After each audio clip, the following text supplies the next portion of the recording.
Hello guys. Hmm. My name is Mihai Veneziano. If you don't know anything about me, I'm a chess player. I'm also a chess coach. My rating is around 2100 FIDE rating in classical chess, and my best rating online is 2500 on chess.com. As of right now, for example, Bullet, Blitz, and Rapid, all three. I believe I could go higher, but that's a topic for another day. Regardless, I'm starting a new series with with the openings, and they're gonna be in English. I'm trying to reach out to more people, also people that speak English. So yeah, I wanna do some videos for that too. Yeah, I'll also add a time step to skip the intro. Anyway, I would really appreciate if you guys subscribe to the channel and support me with a like and a comment. I would really love a review after, a couple of minutes or after the whole video. So without further ado, let's get started. This is basically a pre-sequel, a preview for the next two videos I've already recorded, but I will probably publish this one first as the first one in the series, in the saga. The Grunfeld saga is gonna be the first opening. Um, you know, um, so yeah, let's make the image smaller, the my camera smaller, and we'll focus on the chest. So Grunfeld defense for black, and yeah, basically I'm gonna cover it. The reason is why is because I like it, I love it.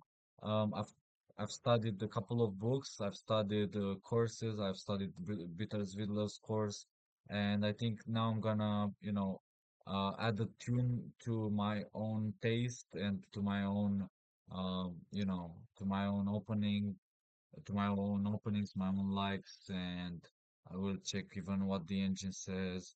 And yeah, so this is basically a pre-sequel for the next games I'm gonna show you in the next video. So yeah, let's get right into it.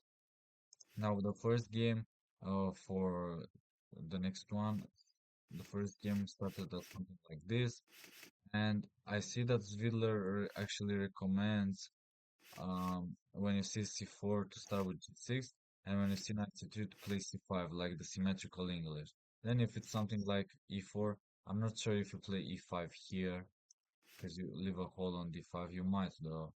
You might play e5 and then play reroute the knight to e6 and then fight for d4, knight c6, knight d4, and just play like this or something else.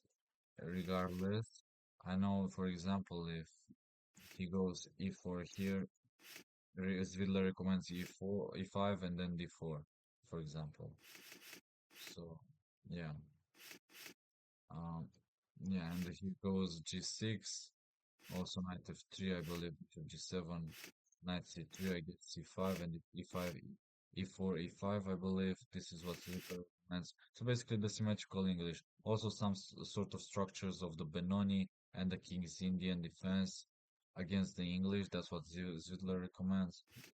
But in the game, I played I played d5 here, and then in the next video I'm gonna cover the game. Usually I said c6 and d5 is played, but now I wanna cover like some theory. So let's check out with the engine what the engine has to offer. So the engine has top three moves like c5, and I would love to remove the arrow. Okay, because it's kind of annoying because it always changes back and forth. So there are three moves: c5, bishop g7, and c6. Usually, bishop g7 is neutral. I mean, you can kind of transpose to c6 and d5 or to c5. Only if he goes for something like knight f3, now you can transpose to c6 and d5 or c5. But if he goes for bishop to g2, um, obviously c6 is a little bit harder, I would assume, because of e4, but you would still castle. And even here, it's insane to lose a tempo and still play c5. Obviously, the evaluation bar goes a little bit up from plus 0.2 to 0.45. Anyway, um, so I mentioned you also have c6, yeah. This is like the third line, because yeah, e4. And now I'm wondering if e5 isn't this move. I guess he gets a lot of tempi in and e5 too, and it really shoots up a little bit, not too much, but from point two, from 0.2 to 0.6, so it's a little bit of an advantage. Now it kind of forces you to play d6, and yeah, white basically gets this thing going, and even d5 here, I guess. What about bishop g2? I guess he doesn't really like the bishop on g2 anymore. Maybe bishop d3 and knight g2, even suggest knight g2 as first or knight d3, and then perhaps bishop to d3. So just transposing to a King's Indian, which is very pleasant for white, where they attack the center. We don't really have time to play bishop g7, and yeah, I'll just say queen a5, queen a2, bishop g7 or bishop g4, bishop to g2 now played, bishop g4, d5. Usually in this structure like this 65, you when you see c6, you play d5 with white. And now, for example, just strategically, c5 is bad because first of all, he wants to ease off the pain here and remove the pieces. Now, if you take, he will take back. Okay, he can take back with the bishop, but I see with the queen is better. The queen is better here. The bishop was worse on f3, and bishop to g5 would come, and yeah, white just holds the advantage and a very solid advantage. Bishop pair and just good squares for the pieces. White can castle on either side. Has more space in the center. Yeah, what else can you ask from the opening? Anyway, let's check the opening after five afterwards. Let's look a little bit at c5. What did we check? We checked e5, the king's Indian. Let's look at c5 because I believe it's the first move.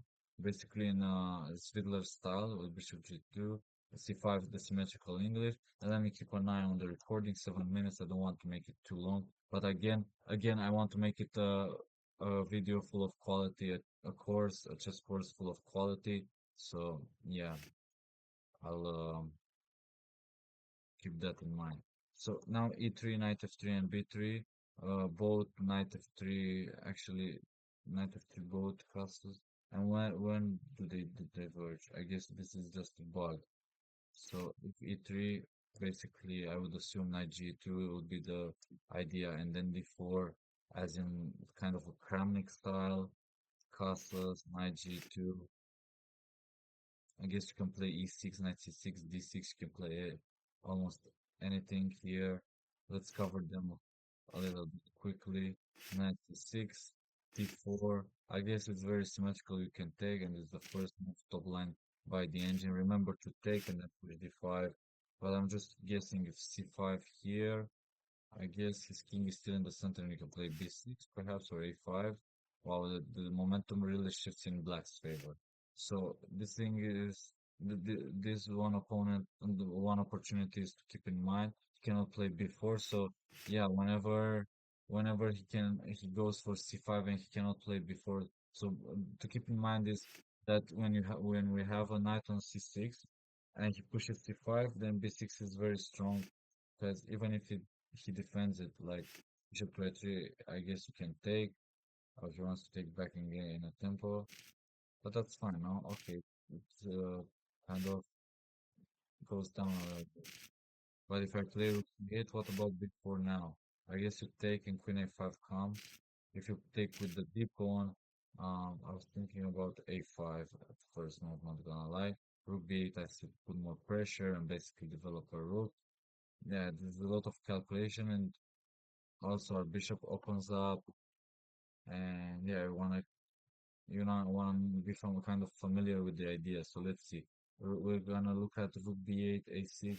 So rook b8, rook b1, knight to e7, or let's say e5. So what's up with e5? Am I not just hanging a pawn? I guess we get a lot of compensation, and this bishop to f5 coming in. If knight takes d5, or even knight d4 trying to open up the position. I got you. And opening up the rook if he ever takes. And if knight f6 we just take back, we're gonna put more pressure with bishop to a6. I guess the strategic threat, this is the one. And if knight d3 as the first line, oh, knight d3, not knight e3, because here we just take, and if he takes like this, what's happening? I guess bishop to a6, right? Oh, even e4. Oh, right, and then we kind of threaten this. If he goes knight c3, then he's x-rayed by our bishop, and if it goes knight to e3, oh, simply bishop to a6. Yeah, I was thinking about bishop to a6 here. It's still good, but e4 is better, just to kind of force his knight out first, to win a tempo, basically. All right, and yeah, also, if not rook b1 and he plays, what else? Queen a4, I see the second. Yeah, there's not much to play. Rook b1, I guess it's mandatory to get out of the bishop spin too. Now, yeah, we've looked at what? What did we look at? Um, there was something with e5. Oh, we looked at e5. Yeah, and then if he takes, what happens? Now let's look at knight e7. Now we basically allow him to castle, and then we push e5. No more sacrificing any of the pawns. But we want to push d4, e4. We want to play bishop to a6, and yeah, it's all good. Whenever you get a center like this, just make sure not to crumble. You know, there could be some ways to go wrong. Let's say white plays something like this, and you waste time. But it's still like if you stay still, I don't see really a way for you to kind of not get a very strong position. I guess maybe if Queen c7, then he can grab a pawn over here or something. No, I guess we have a pin at the end. When the game b8. And what else? B5, okay. B5 and kind of tries for some counterplay. So yeah, just be careful with every move that you've got. Always remember to move the piece that didn't act, you know. Yeah, it's pretty straightforward. Like players at soccer, they want to not sit on the bench, you know, the reserves. So we've covered a lot, and I wanted to have a look at after rook e8,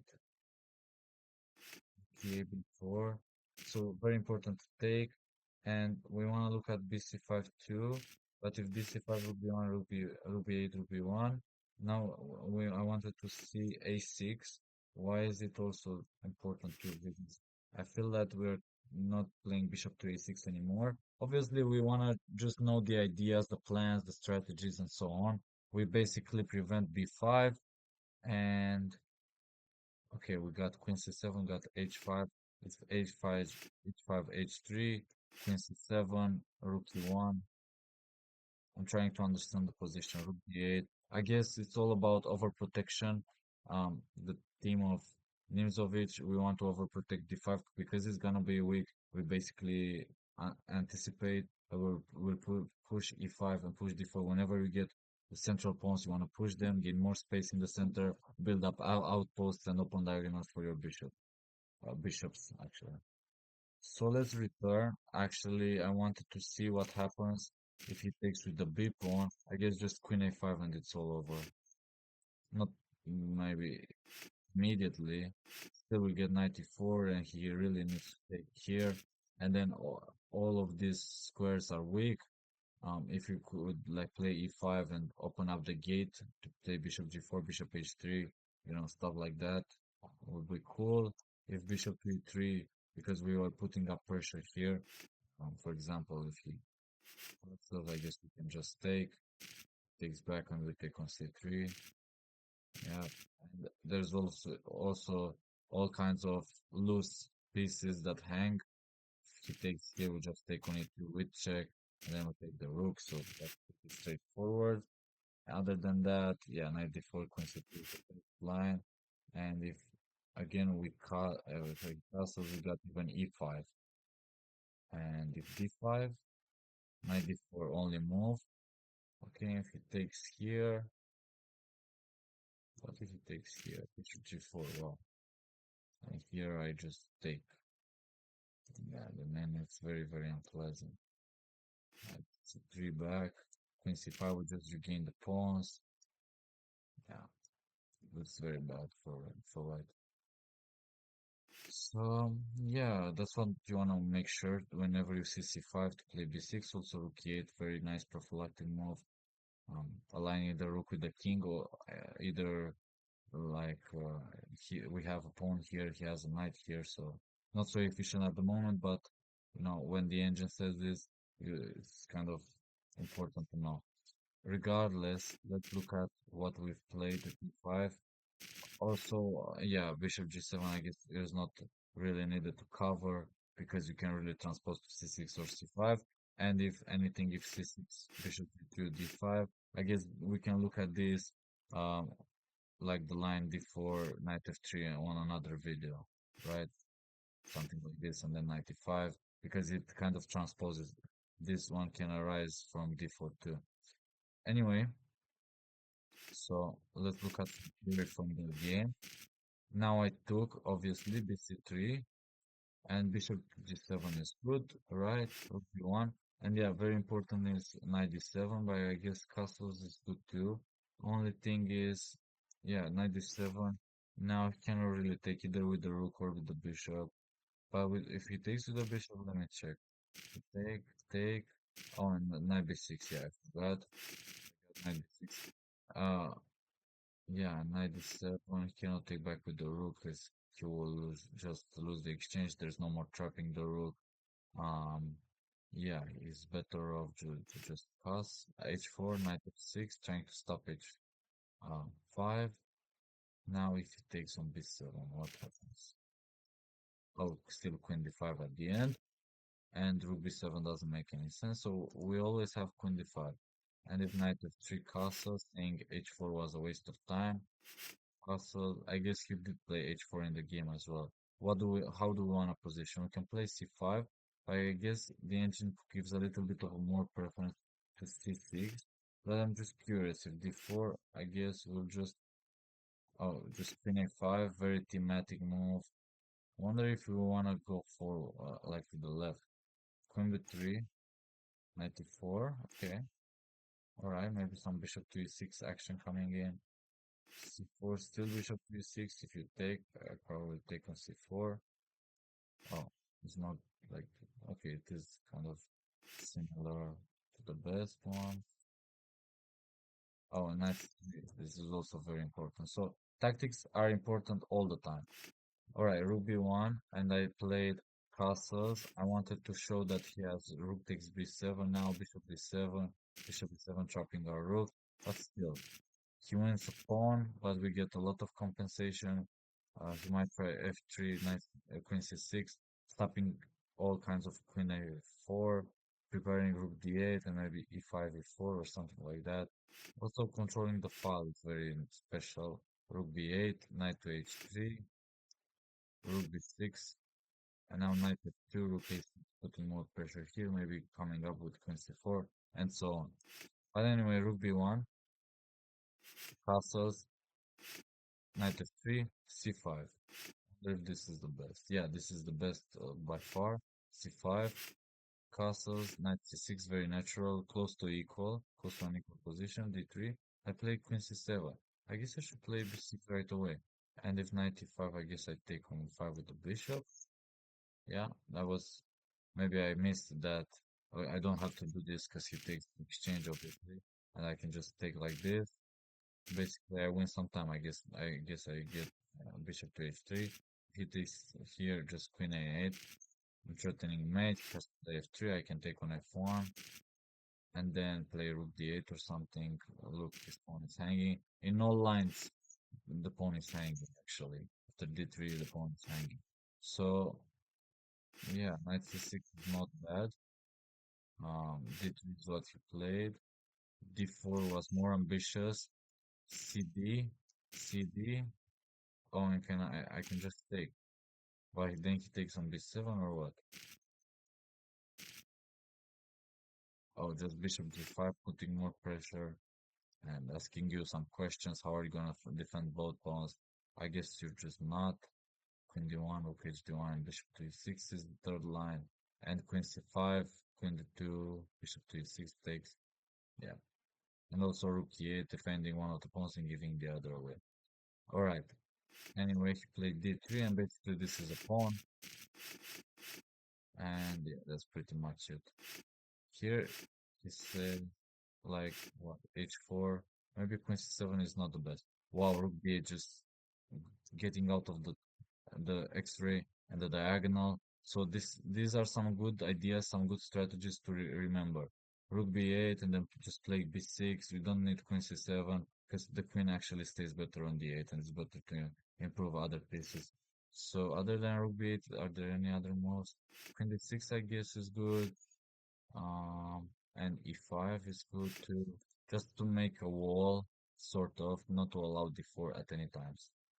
So yeah, just gaining space and that's it. And I finished the analysis. Of course, I won and I'm gonna show you guys the next game. And now the last one, before knight f6. Now in Zvidler's course, he recommends bishop to g7. I will also cover in the next video that I'm gonna publish. Bishop to g7.